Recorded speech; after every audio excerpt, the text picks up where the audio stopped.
इसका दबाइए थोड़ा, ये लगता है वो।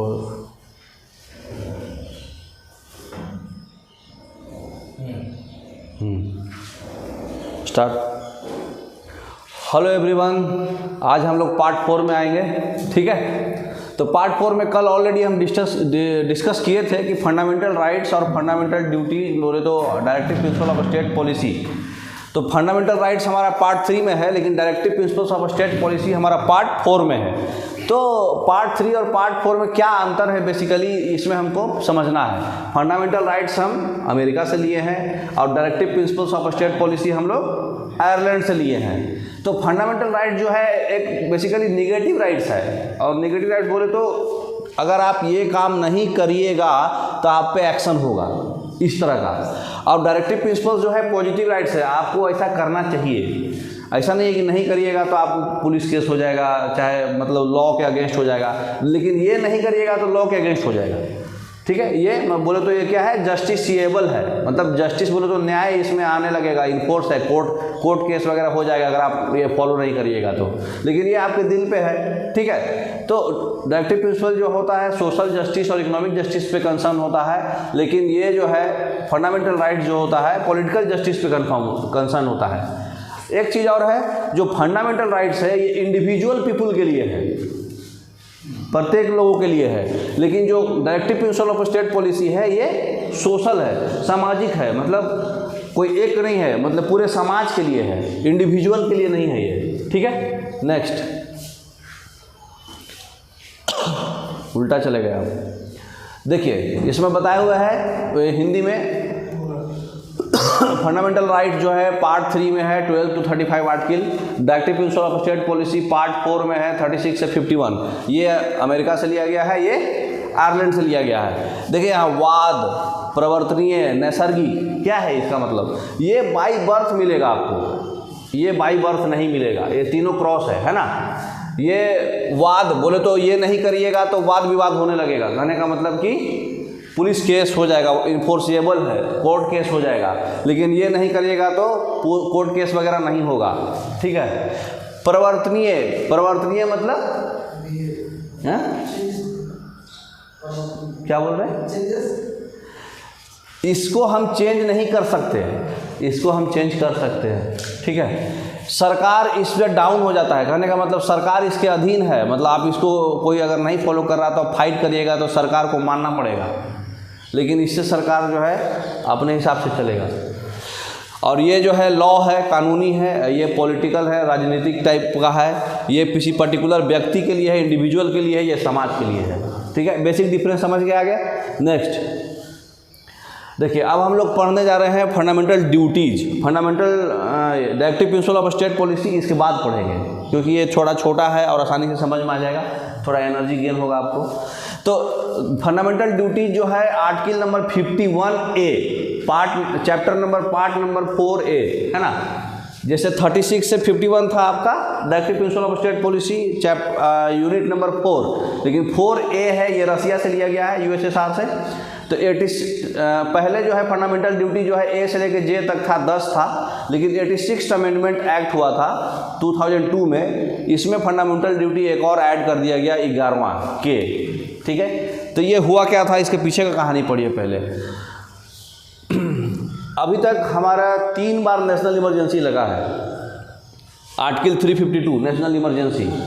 कब कब, एक तो 1962 में लगा है जब इंडो चाइना वार हुआ था, दूसरा 1971 में लगा है जब इंडिया पाकिस्तान वार हुआ था, और तीसरा 1975 से लेके 1977 तक लगा है, वो उनका कृपा है, इंदिरा गांधी का। जो इंडो चाइना वार हुआ था तो उसके इफेक्ट के कारण वो लगा है। इंडो पाकिस्तान, इंडिया पाकिस्तान वार होने की वजह से 1975 में बहुत ज़्यादा मतलब इकोनॉमिकली क्राइसिस आ गया, इसकी वजह से वो हमारा नेशनल इमरजेंसी लगा। तो नेशनल इमरजेंसी लगने के समय बोला गया कि भाई सरकार जो है सब काम कर रही है, लेकिन हर आदमी का अपना कर्तव्य होना चाहिए कुछ, लेकिन वो लोग नहीं कर रहे। तो ये चीज़ को लेके उनके माइंड में उपज आया कि भाई एक कमेटी बनाया जाए। तो फिर वही एक कमेटी बनाया गया था, सरदार स्वर्ण सिंह कमेटी। उस समय जो है डिफेंस मिनिस्टर थे सरदार स्वर्ण सिंह। इसलिए उनका नाम है सरदार स्वर्ण सिंह कमेटी। तो सरदार स्वर्ण सिंह कमेटी को अप्रूवल मिल गया मतलब पार्लियामेंट से कि आप ठीक है, आप सही जा रहे हैं, यही बताए थे कि फंडामेंटल ड्यूटीज होना चाहिए। तो फिर 42nd अमेंडमेंट एक्ट हुआ 1976 में, इंदिरा गांधी के टाइम में। इसको मिनी कॉन्स्टिट्यूशन भी बोलते हैं। बहुत ज़्यादा अमेंडमेंट हुआ था क्योंकि पार्लियामेंट और कोर्ट में बहुत लड़ाई चला था दबा के। तो 10 उसमें फंडामेंटल ड्यूटी दिया गया। 11वां 86 अमेंडमेंट एक्ट में आया के नाम का। ठीक है, इतना समझ में आ गया। नेक्स्ट देखिए, हमारा फंडामेंटल ड्यूटी सारा एक जगह है। इसको याद करने का तरीका भी यहाँ हम बता दिए हैं। ठीक है, पहला ड्यूटी क्या है? नेशनल फ्लैग और नेशनल एंथम को हमको रिस्पेक्ट करना है, एबाइड करना है। मतलब हम कॉन्स्टिट्यूशन के थ्रू एबाइड हैं। तो पहला ए से लेके के तक ले आपको ABCD तो आता होगा। तो ए से लेके ए है एबाइड। एबाइड बोले तो हमको कॉन्स्टिट्यूशन से हम बाध्य हैं कि हम नेशनल फ्लैग और नेशनल एंथम का रिस्पेक्ट करेंगे। नहीं करेंगे तो हमारा मतलब गलत है ये, है ना। रिस्पेक्ट करना चाहिए। दूसरा हमारा ड्यूटी क्या है? जितने भी नोबल्स आइडियाल्स है जो हमारे नेशनल स्ट्रगल किए थे फ्रीडम के लिए, उनको हम फॉलो करेंगे, है ना। उनको चेरिश करेंगे और फॉलो करेंगे। जैसे हमारा बापू भगत सिंह, है ना। तो बी से हो गया बापू भगत सिंह। इससे आपको एवाइड से आप पकड़ लीजिएगा कि नेशनल फ्लैग और नेशनल एंथम को हमको रिस्पेक्ट करना है। बापू से पकड़ लीजिएगा कि भाई इनके जो भी नोबल्स आइडियाज़ हैं इनको हमको इंस्पायरेशन देता है, तो इसको हमको फॉलो करना है ना। तीसरा, up hold and protect the sovereignty, unity and integrity of India. ये प्रीएम्बल में ऐड हुआ था। तो हमको जो है मतलब अपना सेल्फ सुप्रीमेसी, एकता और इंटीग्रिटी जोड़ के रखना है इंडिया को, है ना। तो इसको प्रोटेक्ट करके रखना है। तो ये क्या है? सोवरेनिटी, यूनिटी और इंटीग्रिटी। SUE, सुई को हम लोग C से रिप्रेजेंट कर सकते हैं। ठीक है, तो ऐसे भी आप याद कर सकते हैं। D क्या है? कंट्री को डिफेंड करना है, बचाना है, और नेशन को हमको सर्व करना है। जब भी ज़रूरत पड़ा सर्विस देना है, मतलब हेल्प करना है। तो डिफेंस से आप समझ सकते हैं कि कंट्री को डिफेंस करना है, बचाना है, और जब ज़रूरत पड़ेगा राष्ट्र को तो हमको सर्व करना है। चौथा समझ गए। पांचवा, promote harmony and spirit of common brotherhood. भाईचारा फैलाना है सब तरफ, है ना। तो देखिए, ई से इक्वलिटी, मतलब इक्वलिटी फैलाना है, भाईचारा सब जगह, सबको इक्वलिटी। और मतलब क्या उसको बोलते हैं? हारमोनी मतलब एक ब्रदरहुड, भाईचारा। Value and preserve rich heritage of our composite culture. जितना भी रिच हेरिटेज है उसको बचा के रखना है और वैल्यू करना है। तो F से रेड फोर्ट आप समझ सकते हैं, एक हमारा रिच हेरिटेज है, तो उसको हमको बचाना है। तो ये आप F से रेड फोर्ट से याद रख सकते हैं इसको, कि हमको रिच हेरिटेज को प्रिजर्व करके रखना है। दूसरा क्या है? नेक्स्ट है protect and improve the natural environment. Environment को हमको इम्प्रूव करना है और बचाना भी है। तो G से ग्रीन इंडिया से आप इन्वायरमेंट बता सकते हैं, है ना। तो नेचुरल इन्वायरमेंट में आपका सब कुछ आ जाएगा, क्लाइमेट और रिवर्स जो भी है। ग्रीन इंडिया में सब कुछ, रिवर्स, पॉन्ड्स जो भी है, वो सारा चीज़ हमको बचाना है। उसके बाद क्या है? Develop scientific temper, humanism and spirit of inquiry. मतलब हर चीज़ के लिए हमको मतलब उत्सुकता रहना चाहिए, है ना, कि एक साइंटिफिक चीज़ डेवलप हो, मानवता रहे, है ना, कुछ काम करने का जज्बा रहे। तो H से हमारा क्या है? ह्यूमनिज्म। और यहाँ पे देखिए साइंटिफिक वर्ड आया था ना, साइंस से रिलेटेड। तो ये होमी जे भाभा एटॉमिक रिसर्च सेंटर के जो मालिक है, मतलब जो साइंटिस्ट है, होमी जे भाभा और ह्यूमनिज्म ये H से है। तो उससे आप याद कर सकते हैं कि हाँ, हमको साइंटिफिक और ह्यूमनिज्म, मानवता फैलाना है ना, डेवलप करना है। Safeguard public property and to observe violence को रोकना है और पब्लिक प्रॉपर्टी को बचा के रखना है। गंदा नहीं करना, जहाँ तहाँ थूक नहीं देना है। तो उससे क्या है? ICIS। देखिए, I से ISI क्या रहता है? वो क्या करता है? ISI वायलेंस को रोकता है ना। तो strive towards excellence in all spheres. मतलब जो भी लोग, इंडिविजुअल्स लोग अपना एक्सीलेंस कर रहे हैं, उसको हम ज़्यादा से ज़्यादा फैलाएंगे ताकि लोगों में जागरूकता फैले, है ना। इसका ये कहने का मतलब है। तो इसको याद रखिए। J से जडेजा ऑलराउंडर क्रिकेटर है, सब एक्सीलेंस करता है, तो उसके इंडिविजुअल को हम फैलाएंगे एक्सीलेंस को। फिर है provide opportunity for education of a child ward between 6 से 14। ये ऐड हुआ है बाद में कि हर पेरेंट्स का भी एक मतलब आपको रिस्पॉन्सिबिलिटी दिया गया है कॉन्स्टिट्यूशन में कि 6 से 14 साल को आपको एजुकेशन देना ही देना है, चाहे वो बच्चा रहे चाहे बच्ची रहे। अब ये ऐड हो चुका है नया 2002 में।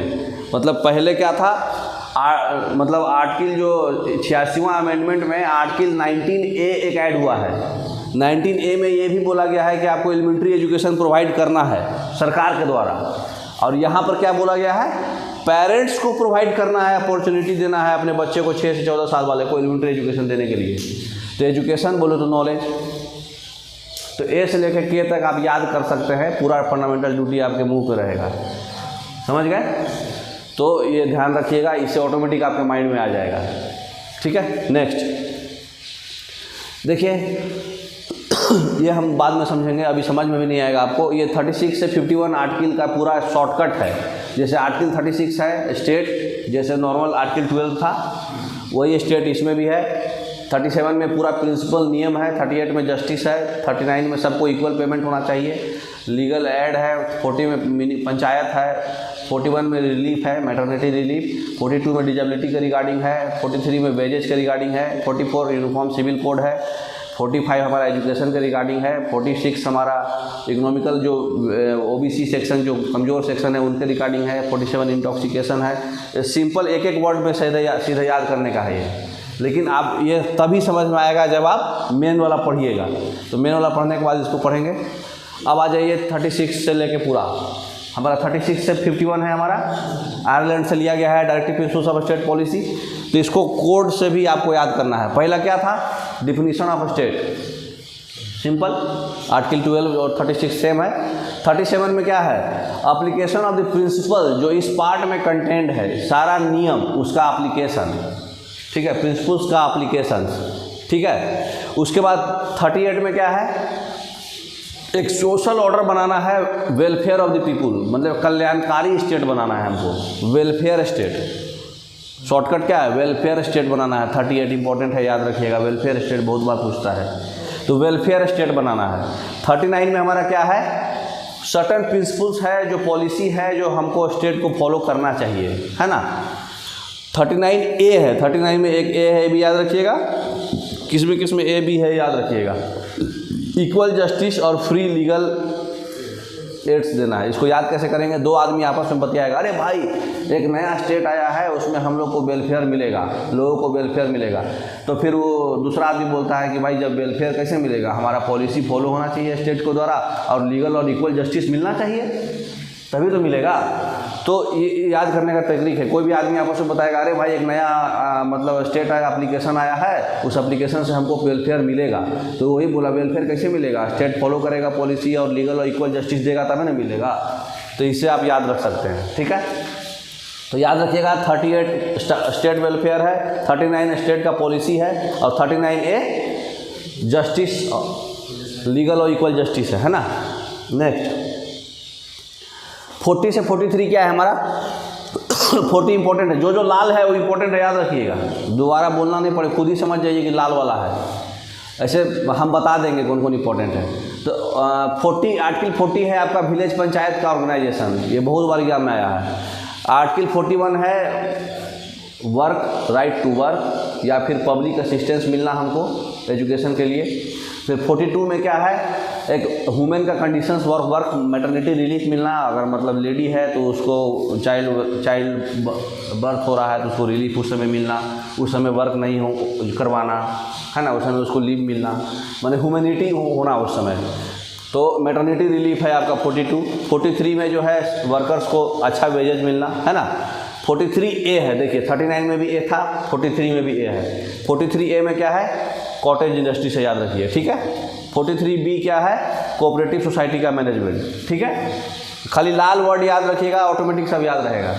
देखिए इसको याद कैसे करना है, एक आदमी आया, वो कोविड में उसका बिजनेस चला गया, बिजनेस में चला गया तो घर पहुंच गया तो भाई उसको जॉब के लिए कुछ मिला नहीं, तो फिर जा करके मुखिया से बात किया कि वो विलेज पंचायत बनाइए, हमको वर्क कुछ दीजिए, पब्लिक असिस्टेंस दीजिए, अच्छा कंडीशन दीजिए वर्क काम करने का, अच्छा वेज दीजिए, और बाकी हम जो है इंडस्ट्रीज और कोऑपरेटिव सोसाइटी सब हम मैनेज कर लेंगे, ठीक है। तो इससे आप इसको याद रख सकते हैं।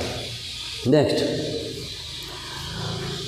बहुत इंपॉर्टेंट है। यूनिफॉर्म सिविल कोड, सारे सिटीजन्स का सिविल कोड होना चाहिए। 45 में है बच्चे लोगों का बच्चे लोगों का हेल्थ और एजुकेशन का केयर करना है, ठीक है। फिर उसके बाद आपका वीकर सेक्शन का SC ST और वीकर सेक्शन को एजुकेशन का केयर करना है 46। 47 में है आपका न्यूट्रिशन और हेल्थ, है ना, सारे स्टैंडर्ड ऑफ लिविंग मेंटेन रखना है, तो हेल्थ से रिलेटेड है 47, एजुकेशन से रिलेटेड है, बच्चे का एजुकेशन का रिलेटेड है 45, और 46 है आपका इकोनॉमिक सेक्शन, जो कमज़ोर सेक्शन है उसका एजुकेशन, ठीक है। 48 में एग्रीकल्चर और पशुपालन, है ना। 48 में भी A है, 48A में इन्वायरमेंट और वाइल्ड लाइफ, ये भी इंपॉर्टेंट है, बार बार एग्जाम में आता है। तो इन्वायरमेंट वाइल्ड लाइफ आता है, 45 आता है और 47 आता है, याद रखिएगा, ठीक है। नेक्स्ट 49, उसका कोड तो समझ गए थे। कोड सिंपल है, जब आप तैयारी करिएगा, वहाँ आपको कुछ मिला नहीं, जॉब मिला नहीं, तो वहाँ जा करके आप पंचायत बना करके जॉब लिए, भाई हमको एक इन्वायरमेंट होना, ये होना। उसके बाद क्या हुआ, हमारे बच्चों को एजुकेशन मिलना चाहिए, हम कमज़ोर सेक्शन है उसको भी एजुकेशन मिलना चाहिए, हमको न्यूट्रिशन हेल्थ मिलना चाहिए, हमको एग्रीकल्चर मिलना चाहिए, हमारा इन्वायरमेंट अच्छा रहना चाहिए, वाइल्ड लाइफ अच्छा होना चाहिए, बचाना है उसको। तो ये सब करोगे तो तुमको ही मिलेगा, तो इससे आप याद कर सकते हैं। नेक्स्ट, नेशनल जितना भी मोनूमेंट्स है, महरौली पिलर और कुतुब मीनार और जो भी प्लेसेज है मैं नेशनल इंपॉर्टेंस का, उसको बचाना है। और जुडिशियरी और एग्जीक्यूटिव सेपरेट रहना चाहिए, मिक्स नहीं होना चाहिए। और इंटरनेशनल पीस, ये इंपॉर्टेंट है, बार बार आता है, इंटरनेशनल पीस एंड सिक्योरिटी का प्रमोट करना है, ठीक है। नेक्स्ट, अब देखिए कुछ कोड है जो इंपॉर्टेंट वाला को याद करने के लिए।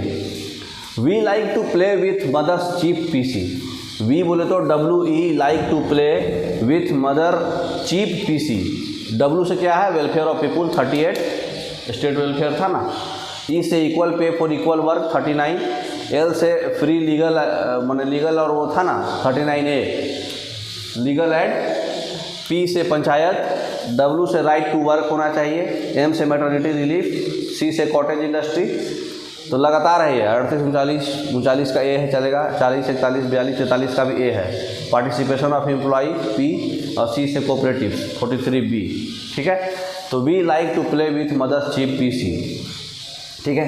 क्योंकि होता क्या है, फंडामेंटल राइट सबको याद रहता है, ये आदमी भूल जाता है, ठीक है। तो ये याद रहना चाहिए, ठीक है। नेक्स्ट, अब देखिए directive principle of state policy में 3 प्रिंसिपल्स है, उससे भी आर्टिकल्स को छाटा गया है। एक सोशलिस्ट प्रिंसिपल है, एक गांधीयन प्रिंसिपल्स है, एक लिबरल प्रिंसिपल्स है। तो जो नाम है, वर्ड है, उससे आप आइडिया लगा सकते हैं। देखिए 38, 39, 39A, 40 छोड़ के पंचायत जो है गांधी प्रिंसिपल पे काम करता है, 41, 42, 43, 43A, है ना, और 47 ये आपका सोशलिस्ट पे है। फिर बाकी इसके बीच वाला जो बच गया 48 तक, बाकी जो बच गया वो डाल दीजिए इसमें, है ना। उसके बाद जो है लिबरल प्रिंसिपल पे बाकी जो बच गया सारा, ठीक है। इसको इसमें क्लियर कट नहीं दिख रहा है, नेक्स्ट वाले में दिखेगा। नेक्स्ट देखिए, इसमें सोशलिस्ट में डाला हुआ है 38, 39, 39A, 40 छोड़ दीजिए, पंचायत गांधी पे है, 41, 42, 43, 43A और 47, ठीक है। तो सब कुछ कंटिन्यूएशन में है, 40 छोड़ के और सीधे फिर 43A तक जाना है, फिर 47 है। ये आपका सोशलिस्ट में आएगा, एग्जाम में आता रहता है। गांधीयन में कौन आएगा, 40 से वो था, फिर 42, 43 तक तो यहाँ आ ही गए थे हम लोग। 43 गांधीयन में भी चलेगा, 43B, 46, 47, 48 ये भी गांधीयन में भी चलेगा। नेक्स्ट, अरे कहाँ चल गए, बैक कर दिए। लिबरल में कौन कौन है, 44, 45, 48, 49, 50, 51, 48 है ना। तो आपका 7 लिबरल में है, याद रखिए। तो ये आता है एग्जाम में, ठीक है। क्वेश्चन लगाएंगे तो समझ में आएगा पूरा, समझ गए। फंडामेंटल राइट पार्ट 4A सब समझ गए। चलिए ठीक है, अब हम लोग पढ़ेंगे इंपॉर्टेंट आर्टिकल्स। इंपॉर्टेंट आर्टिकल्स हम लोग डिस्कस कर लेते हैं, ठीक है। उसके बाद हम लोग कल पढ़ेंगे प्रेसिडेंट, PM और अटॉर्नी जनरल और कैग, ये सब बेसिक जो, ठीक है। बाकी आज ही कवर हो जाएगा सारा, मतलब 2 दिन और लगेगा, 2 दिन में ख़त्म। तो इंपॉर्टेंट आर्टिकल्स में देखिए, आर्टिकल 110 जो है मनी बिल है, 108 जॉइंट सीटिंग है, ये कहाँ से लिया गया था, ऑस्ट्रेलिया से। आर्टिकल 51A फंडामेंटल ड्यूटी जानते हैं, आर्टिकल 280 फाइनेंस कमीशन है, और आर्टिकल 324 इलेक्शन कमीशन है, 324 है ना। नेक्स्ट देखिए, आर्टिकल 1 to 4 आप जानते हैं यूनियन एंड टेरिटरी है, 5 to 11 सिटीजनशिप है, सब जानते हैं। 12 to 35 फंडामेंटल राइट है, ये भी जानते हैं।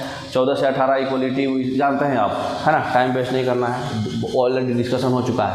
36 से 51 में देखिए, याद रखिए कौन कौन इंपॉर्टेंट है। लीगल हेल्प वाला, gram panchayat, uniform civil code, reservation in education and job 46 weaker section का, 48A इन्वायरमेंट है, 50 आपका जुडिशरी एग्जीक्यूटिव है और 51 में इंटरनेशनल पीस एंड सिक्योरिटी है।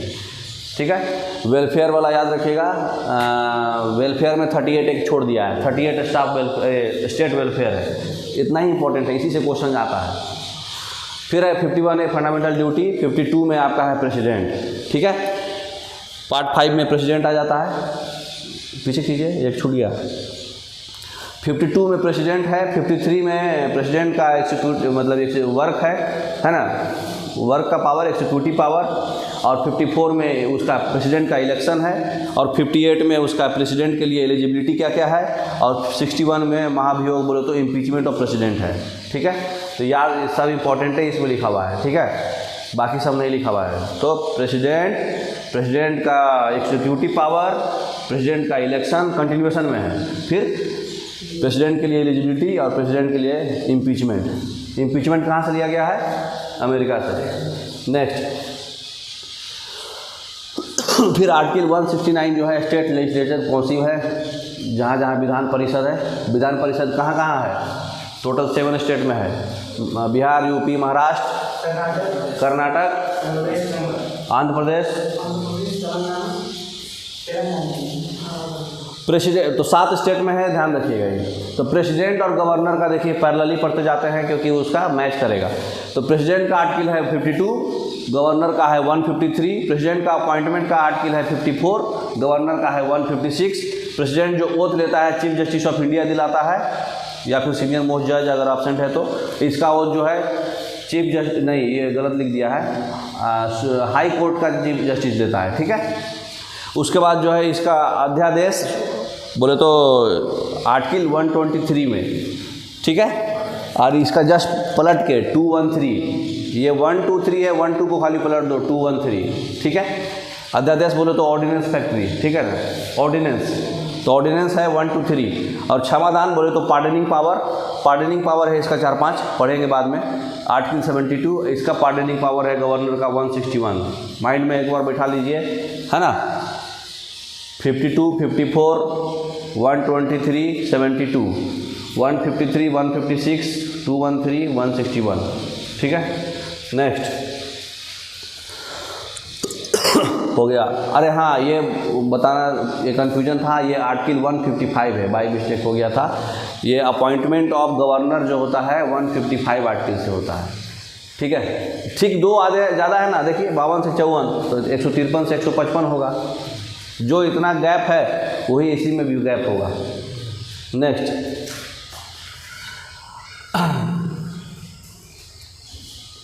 अब आ जाइए SC ST का जो रिजर्वेशन है ना,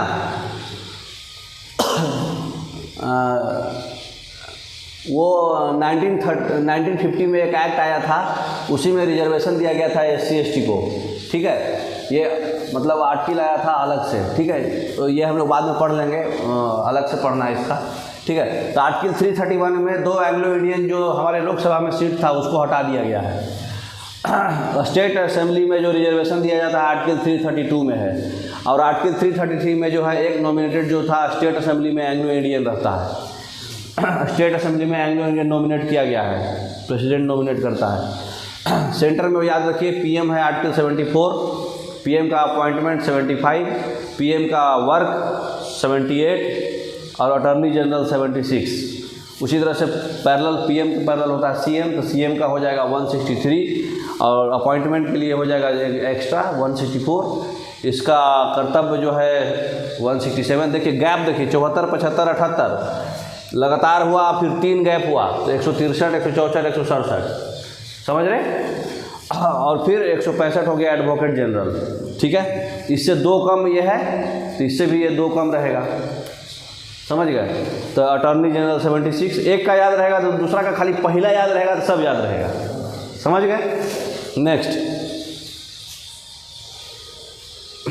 उल्टा उल्टा घुमाया। आरपीए एक्ट ऊपर देख लीजिए एक बार, छूट गया था उसमें, यही था ये। आरपीए एक्ट जो है 1950 में जो रिजर्वेशन दिया गया है लोकसभा में SC ST को, हर साल रिन्यू होते रहता है 10 साल पे। शेड्यूल कास्ट को 84 सीट रिजर्व है, आर्टिकल 330 में है ये, और शेड्यूल ट्राइब्स को 47 सीट रिजर्व है लोकसभा में। सोचो, नेता लोग को भी रिजर्वेशन है। नेक्स्ट, अब आ जाइए supreme court high court. Supreme court का आर्टिकल है 124, इसको वही 124 है तो यहाँ 214 हो जाएगा।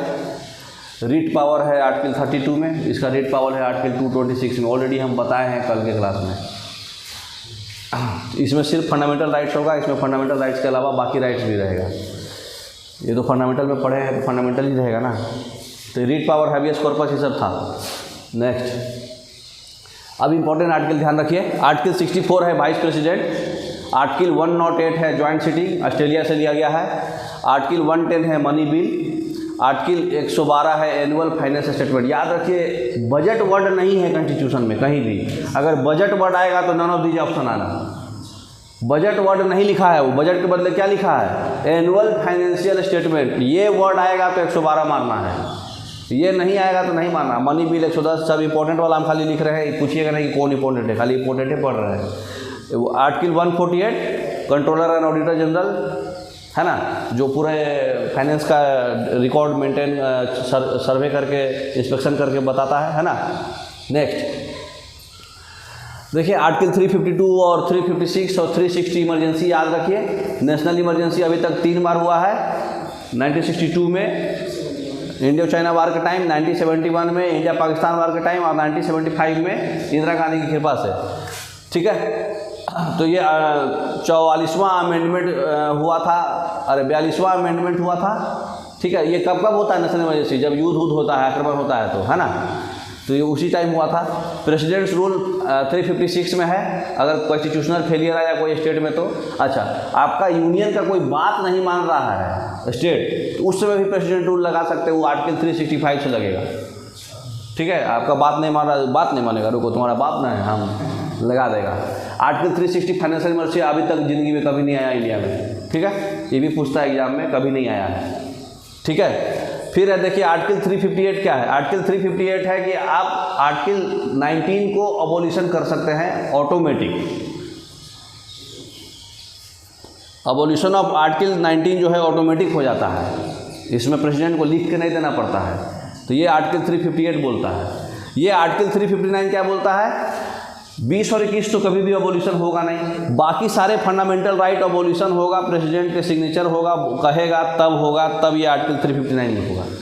समझ में आया बात, ये ऑटोमेटिक हो गया 358 से। और बाकी जो फंडामेंटल राइट है 20-21 तो होगा ही नहीं। बाकी फंडामेंटल राइट को अबोलिशन करने के लिए वो लिख के देगा, चाहे अनाउंसमेंट करेगा, तो ये आर्टिकल 359 के तहत होगा।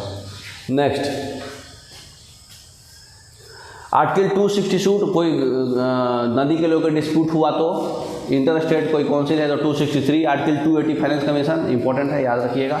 324 क्या है, इलेक्शन कमीशन। 326 एक है, 326 में वोटिंग का राइट है। इसी में अभी जो है एक नया अमेंडमेंट आया है, सचिन तेंदुलकर जो है छक्का मारा, तो सचिन तेंदुलकर 18 साल का था, 18 साल का होकर छक्का मार दिया, तो छक्का में क्या लिखा है, 6 और 1 का 1। 61वां अमेंडमेंट में आर्टिकल 326 में वोटिंग राइट जो है पहले 21 साल था, अब 18 साल हो गया है।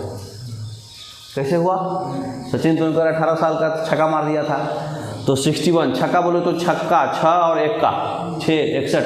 तो 61वां अमेंडमेंट में वोटिंग राइट कब हुआ है, 21 साल से 18 साल हो गया। आर्टिकल 326 में वोटिंग राइट है। ठीक है, स्टेट इलेक्शन कमीशन होता है 243 के, है ना। ये क्या है, ये 243 क्या है, आर्टिकल 338, 338A, 338B भी इंपॉर्टेंट है। नेशनल कमीशन है किसका, SC का है 338, ST का है 338A, और OBC का है 338B। और आर्टिकल 239 यूनियन टेरिटरी ऑलरेडी आप पढ़ चुके हैं, पार्ट नंबर 8 पढ़े थे ना। Next, article 266 consolidated fund of India, इसी से सारे लोगों का सैलरी जाता है, सारे लोगों का salary consolidated fund of India, consolidated fund of India से जाता है article 266। Article 267 contingency fund, emergency में जो फंड होता है, बाढ़ उड़ आ गया है उसके जो फंड इससे जाता है वो 267 से है। आर्टिकल 370 जम्मू एंड कश्मीर, 371 बाकी स्टेट के लिए है, अब ये ख़त्म हो चुका है। स्पेशल प्रोविज़न था, मतलब आप कभी भी कोई भी दुनिया के कोई भी स्टेट में जाके रह सकते थे जम्मू एंड कश्मीर छोड़ के, लेकिन अब ये ख़त्म हो गया है, आप वहाँ भी जाके रह सकते हैं। आर्टिकल 351 हिंदी लैंग्वेज को प्रमोट करना है, ऑफिशियल लैंग्वेज पढ़े ना, 343 से 351, 343 ऑफिशियल लैंग्वेज है, 351 में प्रमोट करना है। नेक्स्ट हो गया, नेक्स्ट ख़त्म, नहीं नेक्स्ट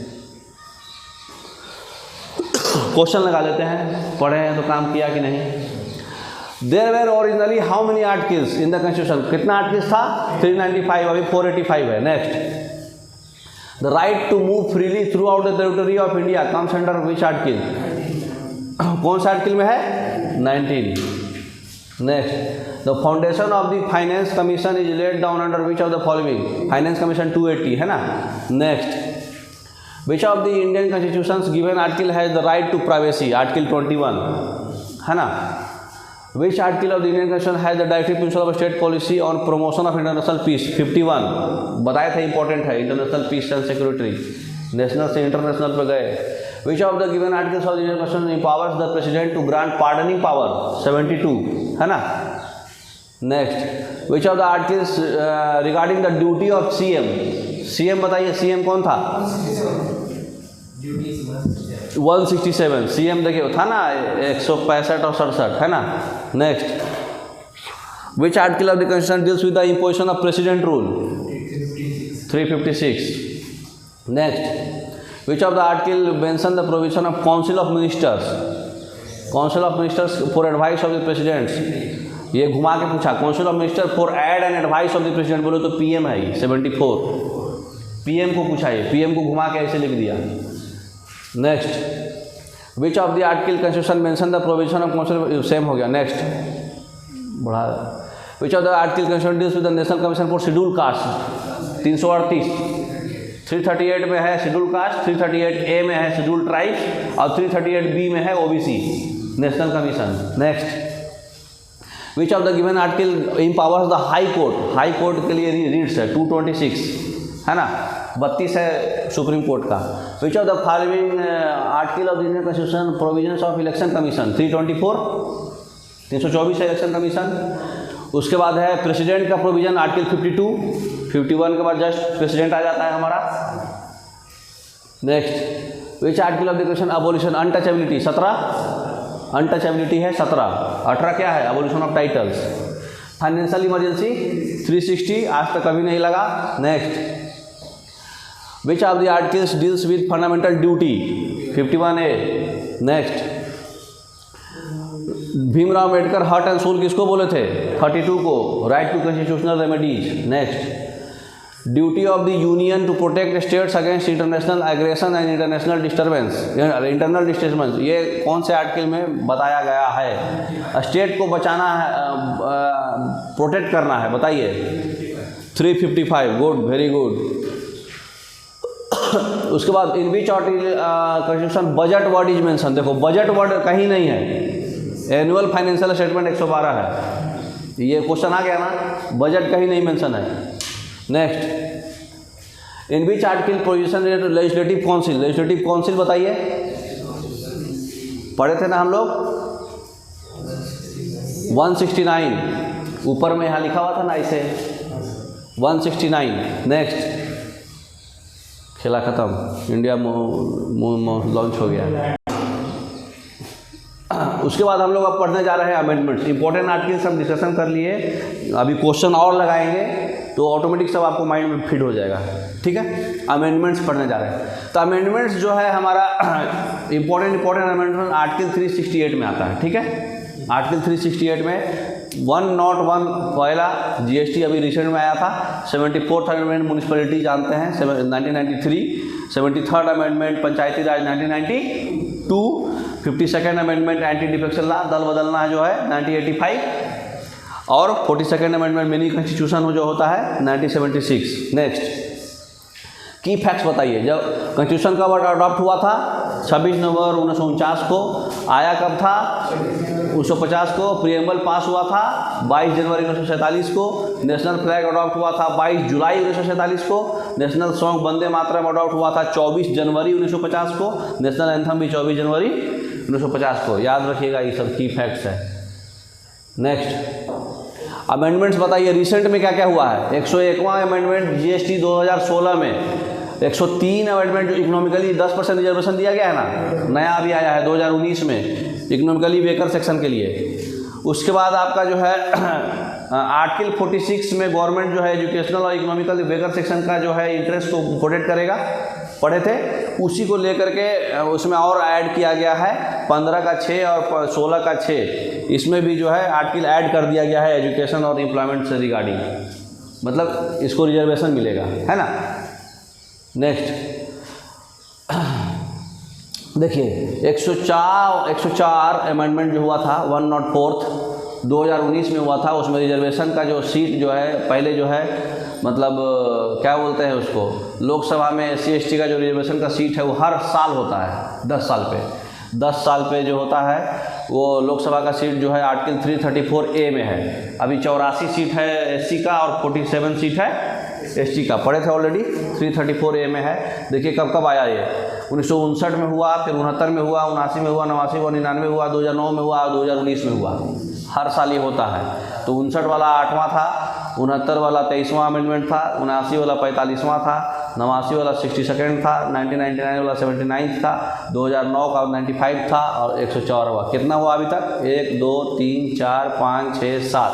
सिर्फ लोकसभा और राज्यसभा में SC/ST का रिजर्वेशन है ना। 10 साल का रिजर्वेशन हर 10 साल पे होता है। और इसमें इसी में जो है 2019 में ही एंग्लो इंडियंस को हटा दिया गया है। नेक्स्ट या आर्टिकल याद रखिएगा 334A। नेक्स्ट 102nd अमेंडमेंट जो है बैकवर्ड क्लास ऐड हुआ है ना 338B, ये 102nd अमेंडमेंट से हुआ है 2018 में, समझ गए।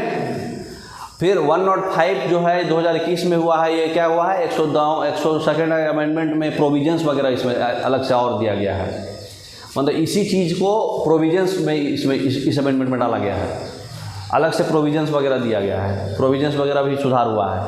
स्टेट जो है स्टेट लिस्ट बनाएगा बैकवर्ड का। पहले क्या था, प्रेसिडेंट और गवर्नर डिस्कस करके करता था, अब प्रोविजन में चेंज करके क्या किया है, स्टेट बनाएगा अपना बैकवर्ड क्लास का अपना स्टेट लिस्ट। तो ये कब हुआ है 105वां अमेंडमेंट 2021 में, और 102वां 2018 में आर्टिकल 338B नेशनल कमीशन बनाया गया है बैकवर्ड क्लास का, समझ गए। नेक्स्ट बताइए, अब हम लोग क्वेश्चन सही है उसका और पढ़ते जाएंगे अमेंडमेंट जो आएगा। विच part of the constitution deals with amendments, बताइए अमेंडमेंट्स कौन सा पार्ट में आता है। 20 पढ़े थे ना, पार्ट पढ़े थे ना पूरा। 20 article 368। Next which constitutional amendment provided for the setting of administrative tribunal. Administrative tribunal कौन सा अमेंडमेंट में था बताइए। 49th amendment. नेक्स्ट नहीं 52nd अगर 52। GST 101वां में। नेक्स्ट 1 जुलाई 2017 से GST आया था, ये भी याद रखिएगा। Next when was the GST introduce, देखिए पूछिए दिया 1 जुलाई 2017। नेक्स्ट 52nd अमेंडमेंट जो है किस चीज़ से है, एंटी डिफेक्शन लॉ 49th था वो। 74th किससे है, म्यूनिसिपलिटी। म्यूनिसिपलिटी कौन सा पार्ट में आता है 9A में। 9 में पंचायत और 9A में म्यूनिसिपलिटी, घुमा के पूछा देखिए।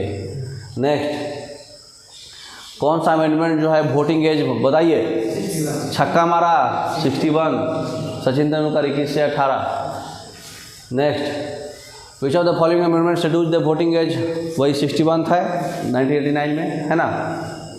ये अमेंडमेंट से आर्टिकल 326 भी सुधार हुआ, 326 में ना आता है voting age. Next which of the following amendment provide for right to education. Right to education कौन सा है बताइए, 89 नहीं 86 2002 में, जो आर्टिकल 19A किया और इधर आपका फंडामेंटल ड्यूटी में वो एक्स्ट्रा डाला, तो एजुकेशन ही था, पेरेंट्स का भी फर्ज बनता है।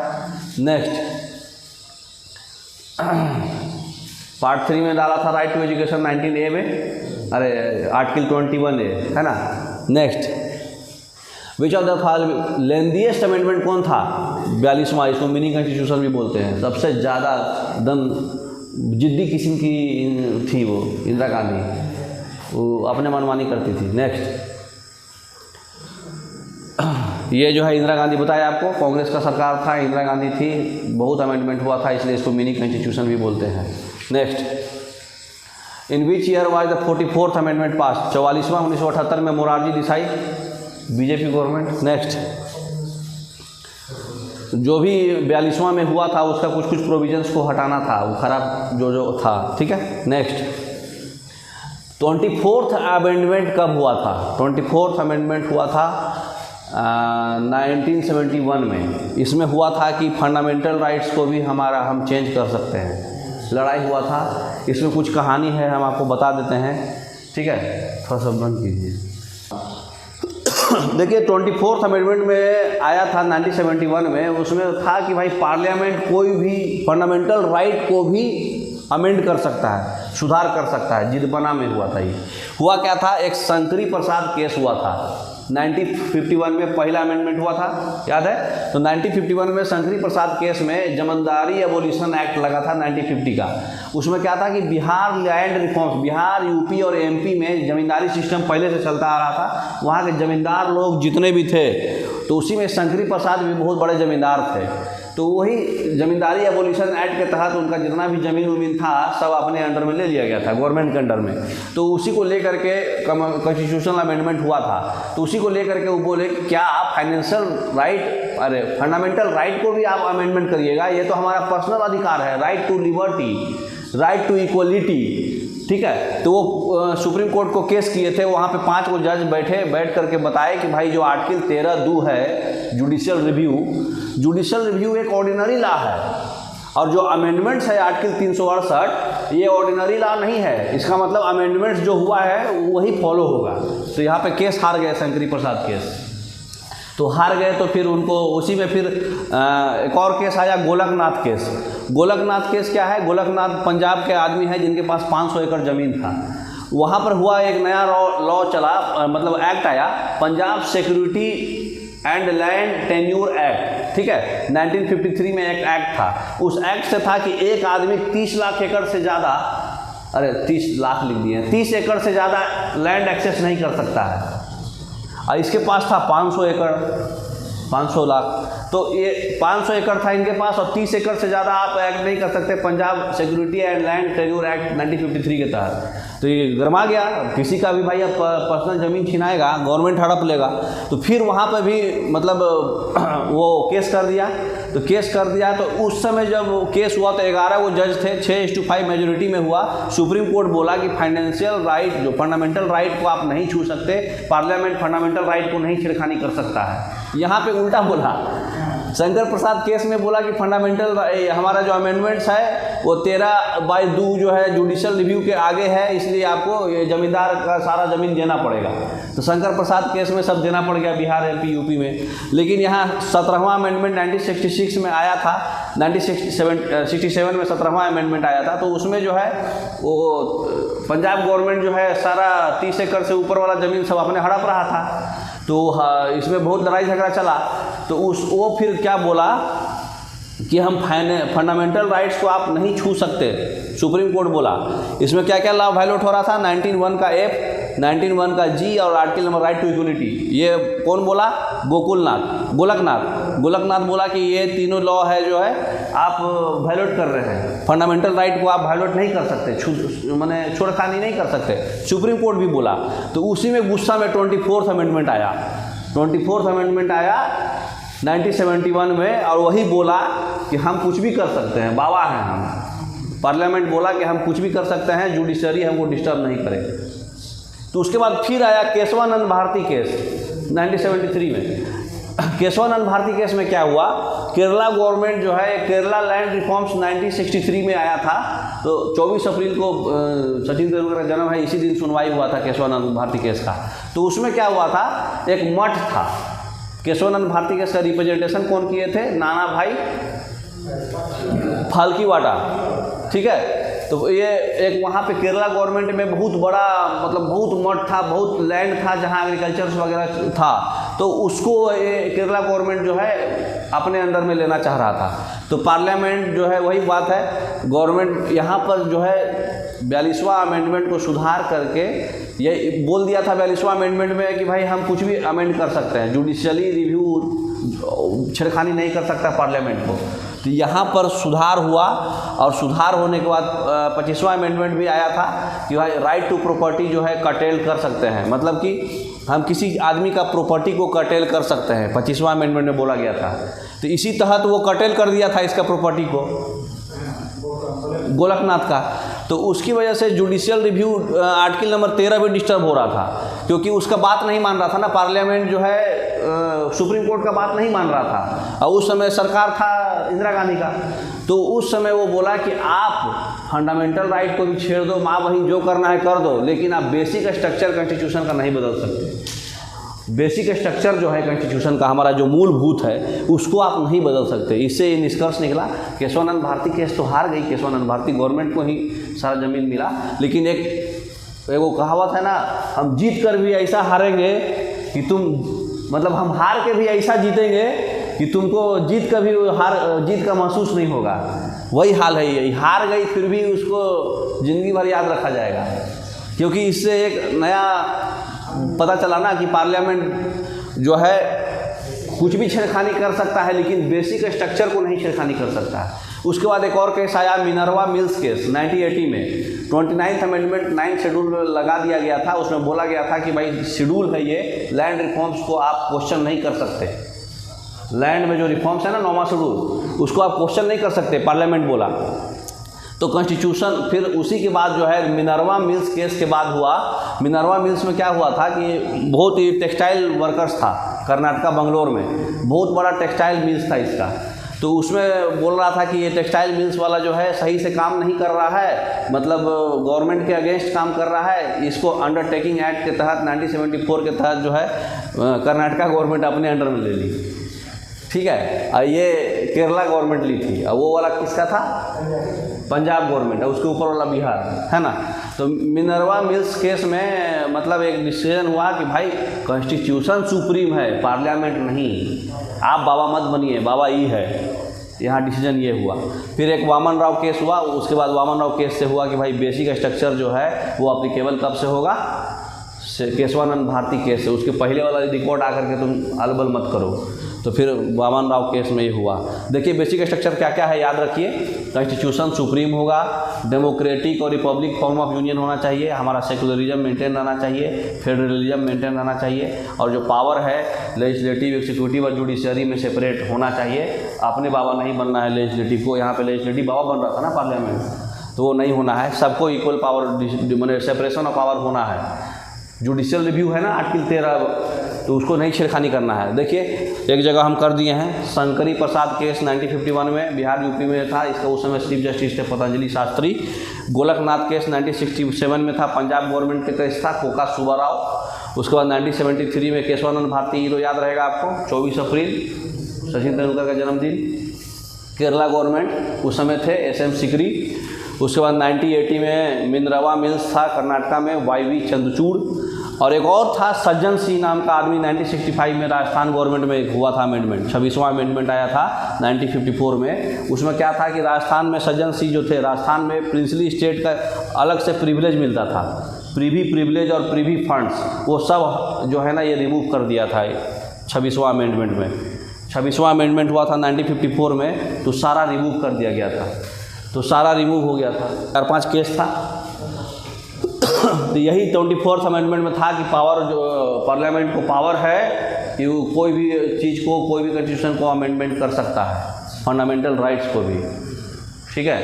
यही बवाल हुआ था उसी का जो केस था ना साल वो। Next, which part of the constitution talks about panchayat, बताइए। Part 9। Next, which part of the constitution talks about the panchayat? Part 9 हो गया ऑलरेडी, आर्टिकल 243 से है।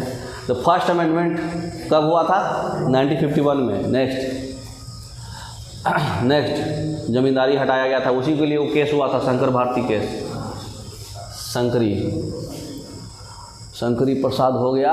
विच of the following amendment constitution deleted the right to property? कौन सा amendment में right to property हटा था बताइए? 44th में, है ना, 300A में चला गया था, पार्ट 12 में। Which of the following amendment act of the constitution deleted the right to property?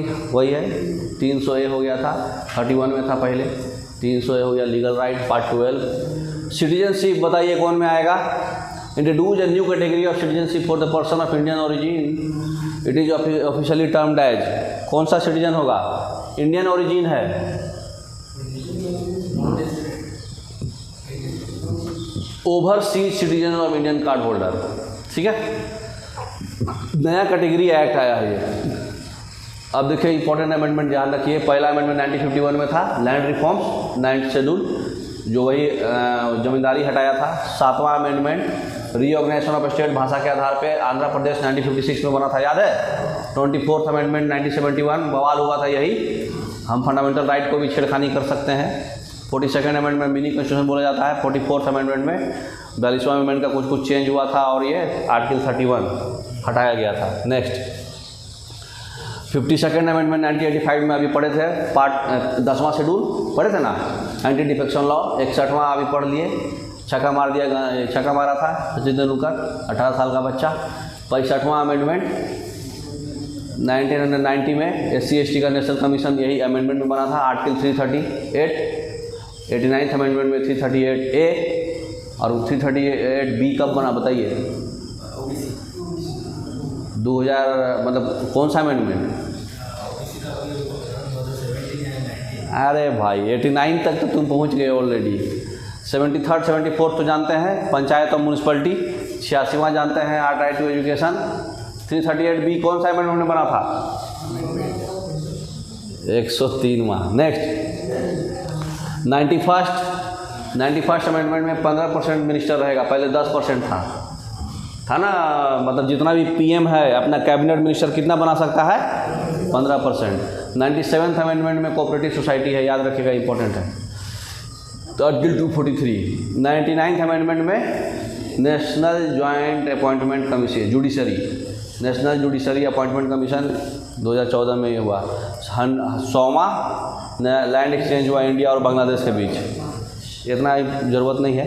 21वां याद रखिए, अब हिंदी से याद रखिए। 8वां शेड्यूल में जो था सिंधी लैंग्वेज ऐड हुआ 21वां अमेंडमेंट में। 71वां अमेंडमेंट में कोंकणी, मणिपुरी, नेपाली, फॉरेन ऐड हुआ, ये दोनों को जोड़ दीजिए। 92वां अमेंडमेंट 2003 में बोडो, डोगरी, मैथिली, संथली, याद रखिएगा। तो ये 14वां लैंग्वेज था। तो समझ में आ गया पूरा? क्लियर? भारत में संसदीय प्रणाली, पार्लियामेंट्री फॉर्म ऑफ गवर्नमेंट कहाँ से लिया गया है? ब्रिटिश। भारतीय संसद के अपर हाउस का नाम क्या है? राज्यसभा। राज्यसभा को भंग किया जाता है? नहीं, क्योंकि वो परमानेंट है। भारत में संसदीय ढांचा में 2 अस्थायी सदनों का नाम बताइए। अस्थायी, लोकसभा और विधानसभा, है ना। तो लोकसभा और विधानसभा D। राज्यसभा के नियुक्त के लिए न्यूनतम आयु, राज्यसभा है पूछा, राज्यसभा बताइए 30 ईयर्स। उसके बाद भारतीय संसद में संयुक्त सत्र की अध्यक्षता कौन करता है? दोनों सत्र का अध्यक्षता कौन करता है? लोकसभा अध्यक्ष। नेक्स्ट, संसद की लोक लेखा समिति का अध्यक्ष कौन होता है? लोक लेखा, लोकसभा का अध्यक्ष, पीपुल्स का वो सारा स्पीकर, ठीक है। तो ये स्पीकर ऑफ लोकसभा। भारतीय संसद में लोक लेखा समिति का अध्यक्ष कौन होता है? वही, ठीक है, लोकसभा का अध्यक्ष, स्पीकर। राज्यसभा के सदस्यों में सेवा काल कितना होता है? 6 साल। नेक्स्ट, मंत्रिपरिषद सामूहिक रूप से किसके प्रति उत्तरदायी है? काउंसिल ऑफ मिनिस्टर किसके प्रति है? PM। काउंसिल ऑफ मिनिस्टर जो है PM के उत्तरदायी होता है। संसद में शामिल है, क्या होगा? राष्ट्रपति, लोकसभा और राज्यसभा। लोकसभा राज्यसभा के अलावा राष्ट्रपति भी है, ध्यान रखिएगा, बार बार गलती नहीं करिएगा। हाउस ऑफ द पीपुल किसको बोलते हैं? अच्छा, लोकसभा का नाम हाउस ऑफ द पीपुल कब दिया गया? हाँ 54, हाँ गुड, वेरी गुड, 1954। तुक्का नहीं मारना है, लड़ गया भले बात है। कौन भारत में कानूनों को बनाता है? कानून कौन बनाता है? लोकसभा, राज्यसभा, संसद, है ना। और क्या है, स्वतंत्र भारत की लोकसभा का पहला अध्यक्ष कौन था? जीवी मावलंकर, वेरी गुड। वह प्रधानमंत्री कौन है जिन्होंने अपने कार्यकाल के दौरान संसद के अधिवेशन सत्र से भाग नहीं लिया?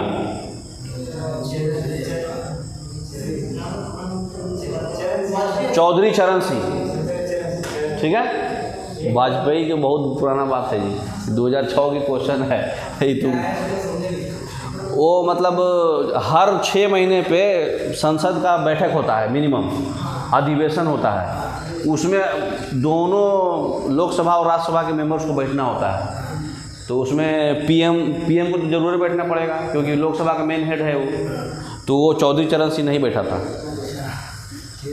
नेक्स्ट,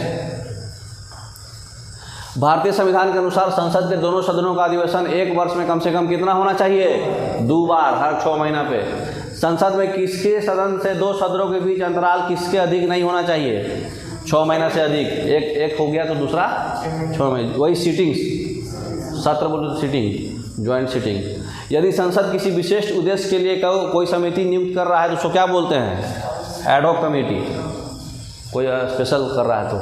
संसद में अविश्वास प्रस्ताव के बारे में कौन सा सही है? संविधान में इसका उल्लेख नहीं है। एक अविश्वास प्रस्ताव जो है, दूसरा अविश्वास प्रस्ताव प्रस्तुत करने के लिए 12 माह का अवधि होना चाहिए।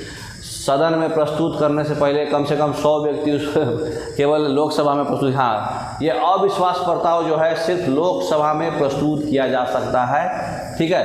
तो ये आपका कौन सा सही हो जाएगा? 1 और 4। ये जो है इसका संविधान, कॉन्स्टिट्यूशन में कुछ भी नहीं है, ठीक है।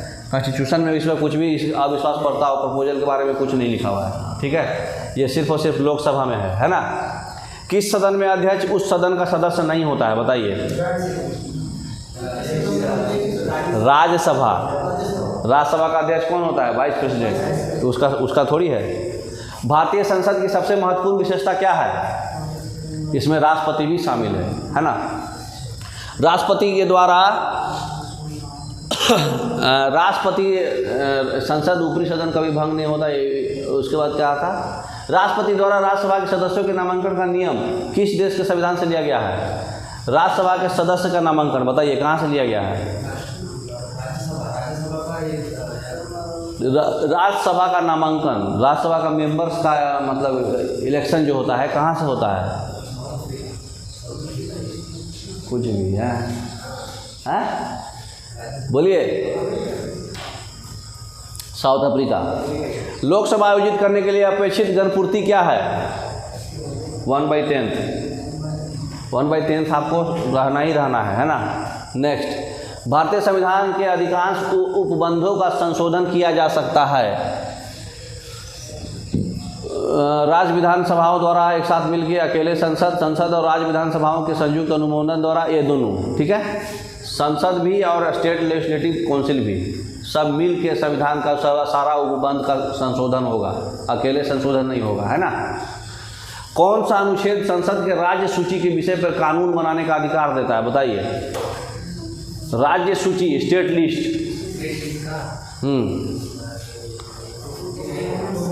249, वेरी गुड। लोकसभा के निर्वाचित सदस्यों का अधिकतम संख्या कितना होगा? 545, है ना। इलेक्शन 530, निर्वाचित वर्ड है, इलेक्टेड तो 530 है ना स्टेट से, बाकी तो खेला खिली होता है एने होने से। नेक्स्ट, निम्नलिखित में से लोकसभा का प्रथम महिला अध्यक्ष कौन है? Meira Kumar, very good. भारतीय संसद का जनता द्वारा निर्वाचित सदन निम्न में से कौन सा है? जनता द्वारा निर्वाचित सदन कौन सा है? लोकसभा। भारतीय संसद के कामकाज में शून्यकाल का मतलब क्या होता है? सत्र का पहला घंटा प्रश्नकाल और अगली कार्य सूची के बीच का समय, है ना। नेक्स्ट, नहीं, कोई नहीं है, बैक कीजिए। प्रश्नकाल का बाद का समय नहीं होता है, शून्यकाल होता है प्रश्नकाल के पहले का समय, जीरो आवर क्या बोलते हैं? प्रश्नकाल के पहले का समय को। ठीक है, तो ये गलत है, कोई नहीं होगा इसमें। नेक्स्ट, भारत के संविधान के किस भाग में सिटीजनशिप से संबंधित प्रावधान को, भाग 2, सिटीजनशिप पार्ट 2 है। भारतीय संविधान में कौन सी नागरिकता प्रदान करता है? एकल नागरिकता, सिंगल सिटीजनशिप, है ना। भारतीय नागरिकता नहीं प्राप्त की जा सकती है, बताइए कौन कौन में? जन्म तो होता है, देशीकरण, किसी भूभाग के सम्मिलन द्वारा, बैंक में धन जमा करके नहीं। डी, ठीक है, ऑलरेडी पढ़ चुके हैं आप लोग। नेक्स्ट, नागरिकता के लोप होने का एक नियम क्या है? नागरिकता का लोप कब होगा?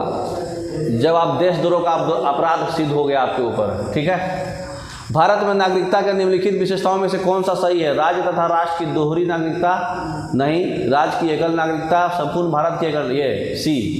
भारत में एकल नागरिकता का अवधारणा अपनाई गई है, कहाँ से? इंग्लैंड से। Very good. नेक्स्ट, भारत में संसदीय ढांचा में 2 अस्थायी सदन का नाम बताइए। अस्थायी, अस्थायी बोले तो लोकसभा और विधानसभा, दोनों सभा, परिषद नहीं। राज्यसभा के न्यूनतम के लिए राज्यसभा 30 वर्ष, ये फिर से रिपीट हो गया जी, कहाँ तुम कर दिए?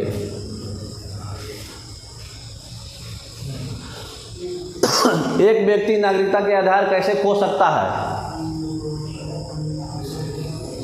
एक व्यक्ति दूसरे राज्य की दूसरे देश में 2 महीने के लिए चला जाए, एक व्यक्ति राज्य के लिए कर्तव्यों का प्रदर्शन नहीं कर रहा है, एक व्यक्ति बहुराष्ट्रीय कंपनी से काम करता है, ये कर्तव्य नहीं प्रयत्न कर रहा है तो ठीक है।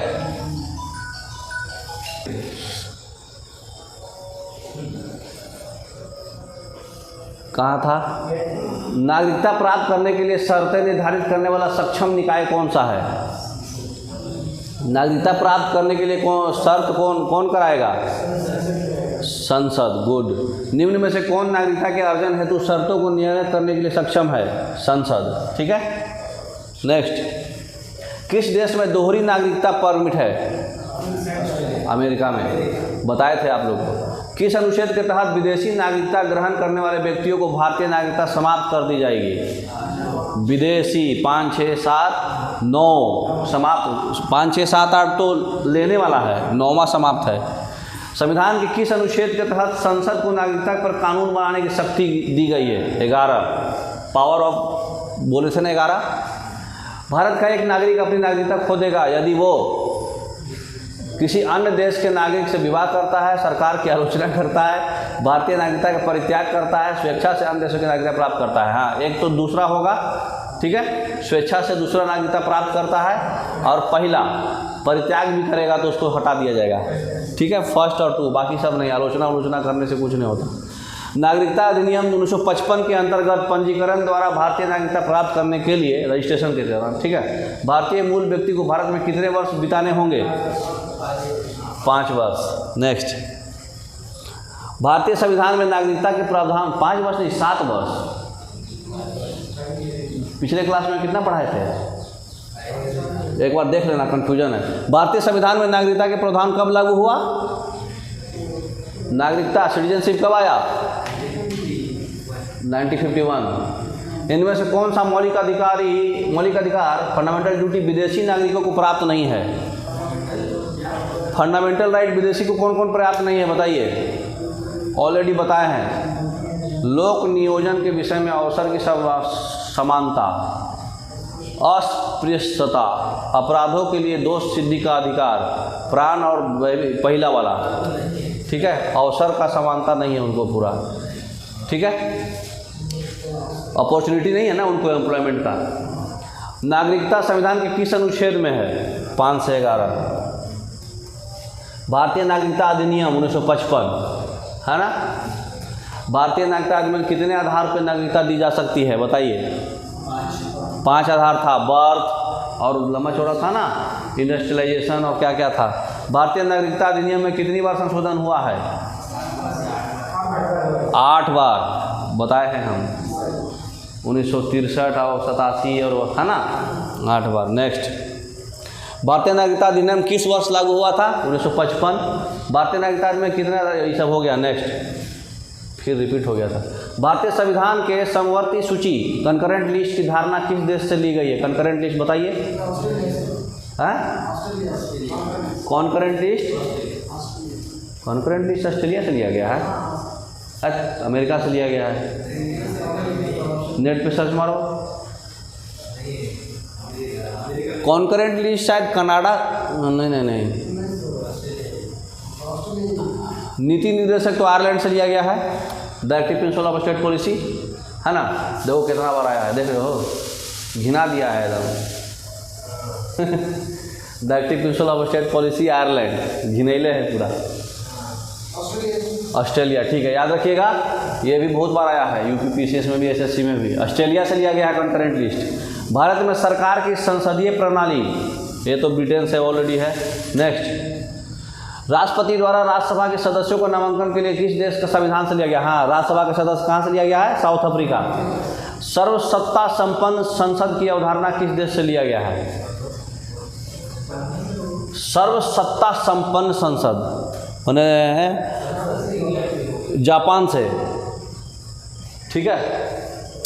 सर्वोच्च न्यायालय की व्यवस्था भारतीय संविधान में किस देश से लिया गया? बताइए। सुप्रीम कोर्ट का कहाँ से लिया गया है? अमेरिका से। सुप्रीम कोर्ट अमेरिका से। बताइए कौन कौन कहाँ से लिया गया है? फंडामेंटल राइट तो अमेरिका, संसदीय प्रणाली यूके, नीति निर्देशक आयरलैंड। तो हो गया ए का 2 और बी का 1, तो ये हो गया। सी का 4, आपात प्रबंध इमरजेंसी वाला जर्मनी, इमरजेंसी प्रोविजन जर्मनी, और ये हो गया आयरलैंड, ठीक है। संसदीय शासन प्रणाली सर्वप्रथम किस देश में विकसित हुआ? ब्रिटेन में, है ना, पार्लियामेंट्री फॉर्म। भारत के राष्ट्रपति आपातकालीन शक्तियाँ, जर्मनी से अभी पढ़े ना हम लोग, इमरजेंसी वाला जर्मनी से, तो ये हो जाएगा जर्मनी। संविधान निर्माताओं में कौन सा लक्षण अमेरिका के संविधान से ग्रहण किया गया है? बताइए। अमेरिका से मौलिक अधिकार लिया गया है, सर्वोच्च न्यायालय के न्यायाधीश भी लिया गया है, न्यायिक समीक्षा जुडिशियल रिव्यू, तीनों लिया गया है, ए बी और सी। जुडिशियल रिव्यू भी है। वर्तमान में भारतीय संविधान में कितनी अनुसूचियां हैं? 12 शेड्यूल्स हैं। मूल संविधान में कितनी अनुसूचियां थी? 8 शेड्यूल्स थी। संविधान की द्वितीय अनुसूचियों का संबंध किससे है? सेकंड शेड्यूल में क्या है? ओल्ड मैन, क्या था कोड? कोड क्या था? कोड बताओ ना क्या था? ओल्ड पीएम करके था ना कोड। टीयर्स, TE से होगा। इमोलूमेंट्स है, इमोलूमेंट्स बोले तो पैसा वेतन, डी होगा। कुछ भी नहीं मारना है। नेक्स्ट, संविधान की किस अनुसूची में प्रत्येक राज्यों तथा संघ क्षेत्रों में राज्यसभा में स्थानों की आवंटन की गई है?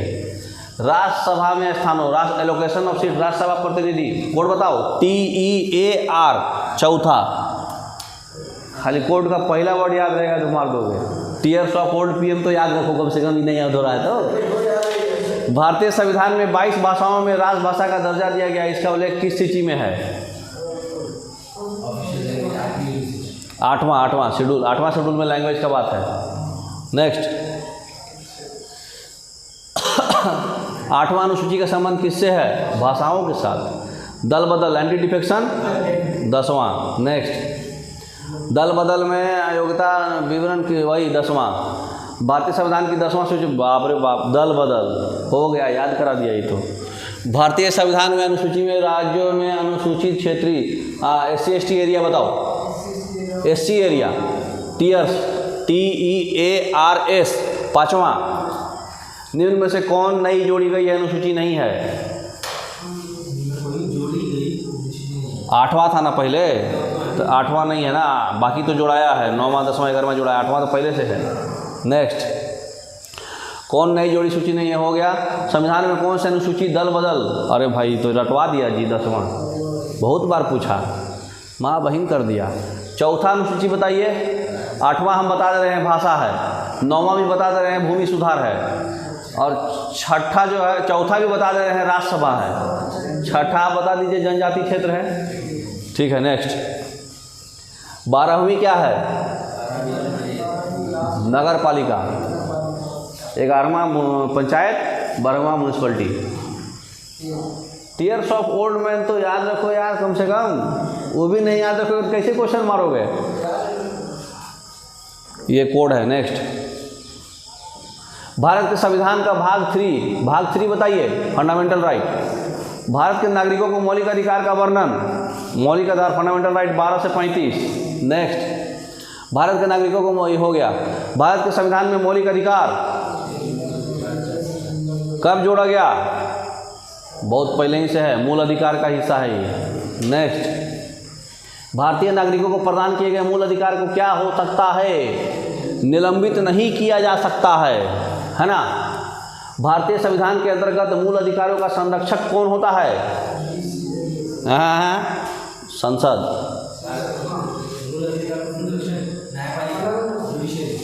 नहीं, अभी हम लोग पढ़े ना, लड़ाई उड़ाई कौन कर रहा था? जुडिशरी, वही ने बचा रहा था। मौलिक अधिकारों के अंतर्गत कौन सा अनुच्छेद बच्चों को शोषण से है? 23-24 है ना, राइट अगेंस्ट एक्सप्लॉयटेशन। 23 में है कि आप ज़बरदस्ती काम नहीं कराइए, और 24 में है चाइल्ड लेबर मत कराइए। खानों में व्यक्ति नियुक्त नहीं किया जा सकता जब तक उसकी आयु कम से कम 14 बरस। नेक्स्ट, भारतीय नागरिकों को प्रदान किए गए मूल अधिकारी को निलंबित नहीं किया जा सकता है। क्या है ये?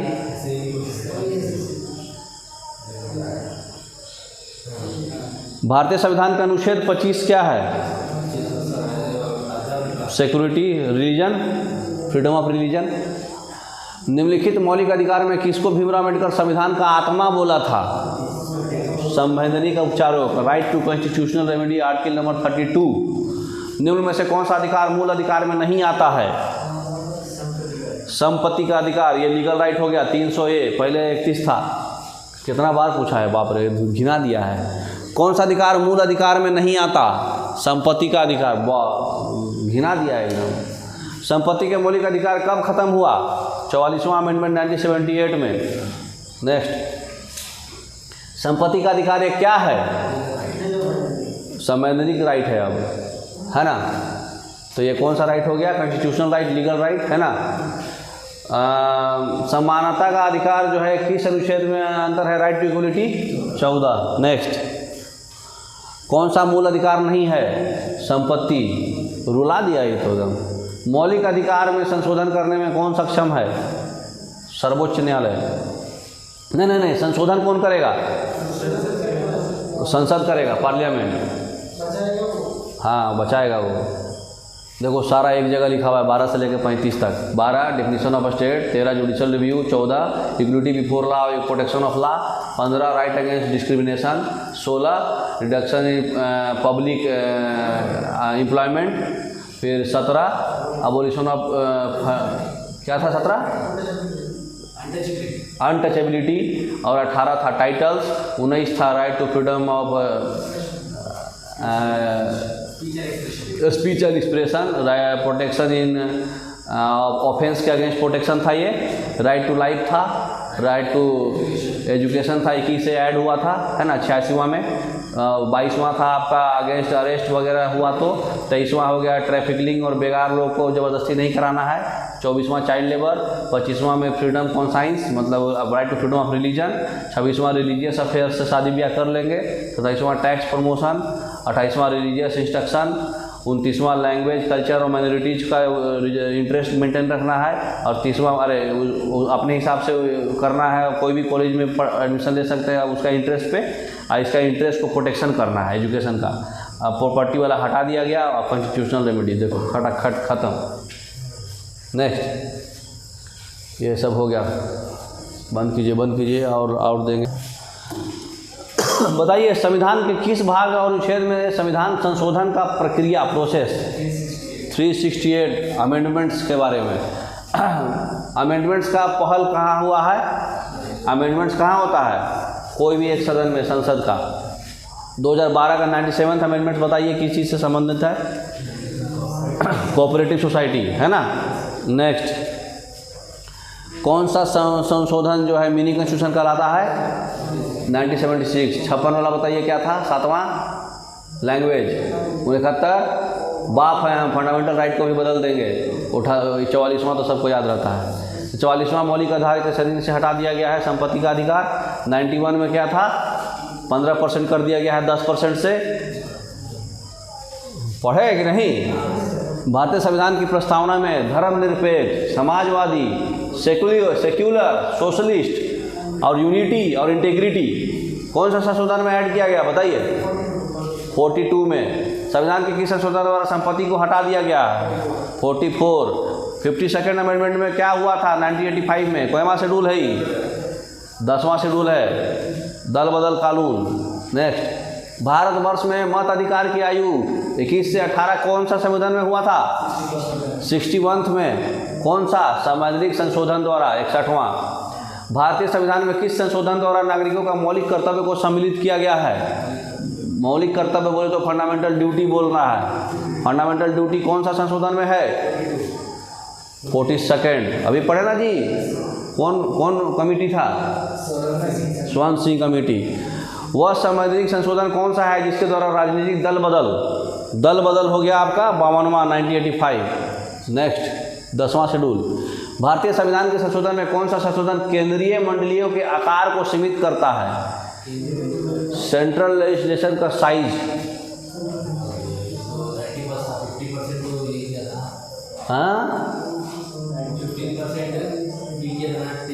हाँ 91 में। वेरी गुड, पकड़ लिया। घुमा के पूछा था, आईएएस का क्वेश्चन है जी, घुमाएगा ना, आईएएस का क्वेश्चन है वो।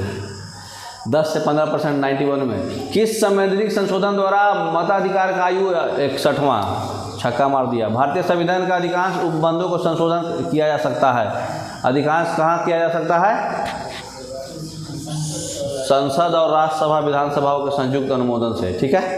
नेक्स्ट, निम्नलिखित संविधान संशोधन में से कौन सा एक बताता है कि मंत्रिमंडल में कुल मंत्रियों की संख्या प्रधानमंत्री को सम्मिलित करते हुए लोकसभा के कुल सदस्यों की संख्या 15% से अधिक नहीं होगी? देखिए फिर आईएएस पूछा 91, वो साला 91 पे भिड़ गया है। निम्नलिखित में से संविधान में किस भाग का सामान्य बहुमत से संशोधित नहीं कर सकते? सामान्य बहुमत नहीं, स्पेशल मेजोरिटी चाहिए, बताइए।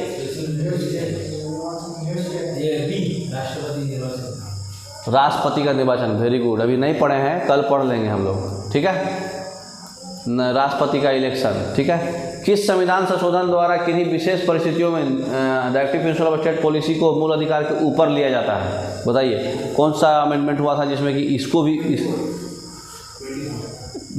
24 में नहीं, 24 में तो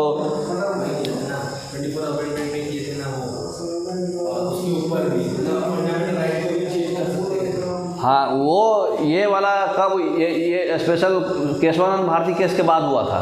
तो 24 तो 71 में हुआ था। केशवानंद भारती केस के बाद एक और केस आया था ना, mill case, Nirbhaya mill case, उसके बाद ये लफड़ा हुआ था। तो वो कौन सा होगा? 44वां होगा हमारे हिसाब से। ठीक है, अच्छा क्वेश्चन था ये। एक्चुअली 29 होगा, लेकिन पता नहीं इसमें कैसे मार दिया कि ऑप्शन ही नहीं दिया चला। 42वां मारो और क्या।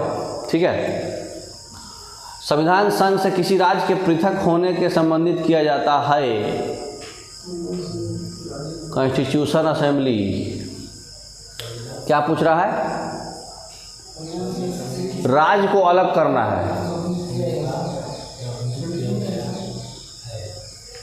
क्या पूछा है? राज्य को अलग करना है ना।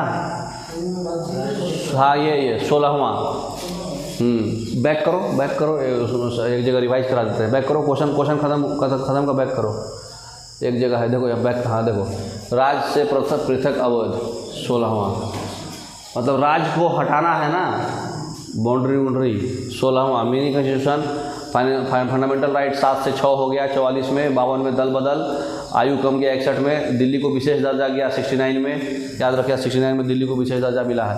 101 जीएसटी, 97 कोऑपरेटिव्स, 92 लैंग्वेज, 91 15%, 74वां पंचायती राज और म्यूनिसिपलिटी।